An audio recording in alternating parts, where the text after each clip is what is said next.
నమస్కారం.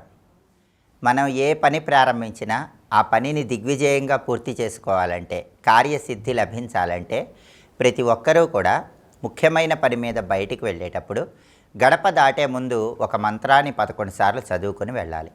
దాన్ని సర్వకార్యసిద్ధి మంత్రం అనే పేరుతో పిలుస్తారు.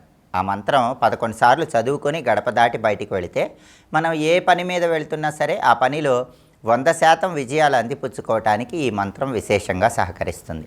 ఆ మంత్రం ఏంటో ఇప్పుడు మనం చూద్దాం. శ్రీం సర్వసిద్ధికరాయ వర్ధమానాయ నమః. ఈ సర్వకార్యసిద్ధి మంత్రాన్ని చదువుకోవడంతో పాటుగా మనం ఏ పని ప్రారంభించినా సరే ఆ పనిలో తొందరగా విజయాలు లభించాలంటే, కార్యసిద్ధి లభించాలంటే కొన్ని ప్రత్యేకమైనటువంటి విధి విధానాలు పాటించాలి. వాటిలో ముఖ్యమైనటువంటిది ఏంటంటే, ఎవరైనా కష్టసాధ్యమైనటువంటి పని మీద బయటికి వెళ్ళేటప్పుడు సర్వకార్యసిద్ధి కంకణాన్ని ధరించి పని మీద వెళ్ళాలి. ఈ సర్వకార్యసిద్ధి కంకణం అనేది ప్రతి ఒక్కరూ కూడా వాళ్ళంతట వాళ్ళు సులభంగా గృహంలో తయారు చేసుకోవచ్చు. ఈ సర్వకార్యసిద్ధి కంకణాన్ని ఎలా తయారు చేసుకోవాలంటే, ఒక తెలుపు రంగు వస్త్రం తీసుకొని ఆ తెలుపు రంగు వస్త్రంలో కొన్ని కుంకుమ కలిపినటువంటి అక్షింతలు ఉంచి, కొన్ని గరిక పోచలు ఉంచి మూటగట్టి ఆ మూటని ముంజేతి కంకణంలాగా ధారణ చేసినట్లయితే దాన్ని సర్వకార్యసిద్ధి కంకణం అనే పేరుతో పిలుస్తారు. దీన్ని ధరించి పని మీద బయటికి వెళ్ళినట్లయితే ఖచ్చితంగా విజయం వరిస్తుంది. అలాగే ఎవరైనా ముఖ్యమైన పని మీద బయటికి వెళ్ళేటప్పుడు మీరు అనుకున్న పనులు పూర్తి కావాలంటే గణపతిని గరిక పోచలతో పూజించండి. గణపతి పూజకు ఉపయోగించినటువంటి గరిక పోచలు కొన్ని మీ దగ్గర ఉంచుకొని కార్యనిమిత్తమై బయటికి వెళ్ళండి. మీ పని పూర్తయ్యాక ఆ గరిక పోచలు ఎవరు తొక్కని చోట చెట్టు మొదట్లో వేయండి. వినాయకుడిని పూజించిన గరిక పోచలు దగ్గర ఉంచుకొని వెళితే వినాయకుడి అనుగ్రహం వల్ల పనుల్లో విఘ్నాలు ఉండవు, అనుకున్న పనులు తొందరగా పూర్తవుతాయి.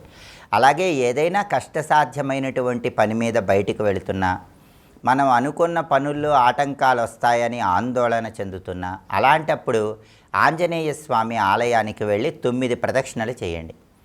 ఆంజనేయ స్వామికి బెల్లము ఆవు నెయ్యి నైవేద్యంగా సమర్పించండి.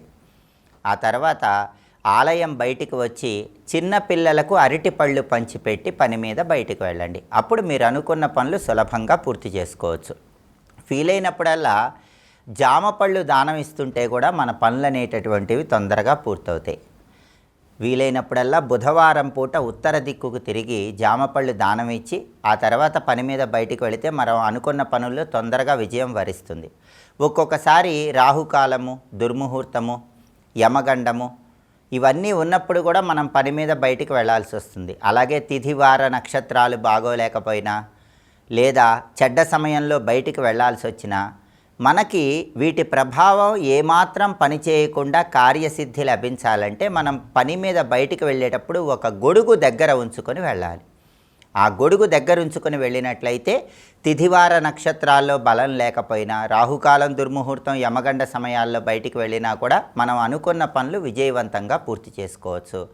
అలాగే పని మీద బయటికి వెళ్ళేటప్పుడు ఎప్పుడైనా సరే కొన్ని పెసలు తీసుకుని ఆ పెసలు గృహంలో హాల్లో 4 వైపులా చల్లి ఆ తర్వాత పని మీద బయటికి వెళ్ళండి.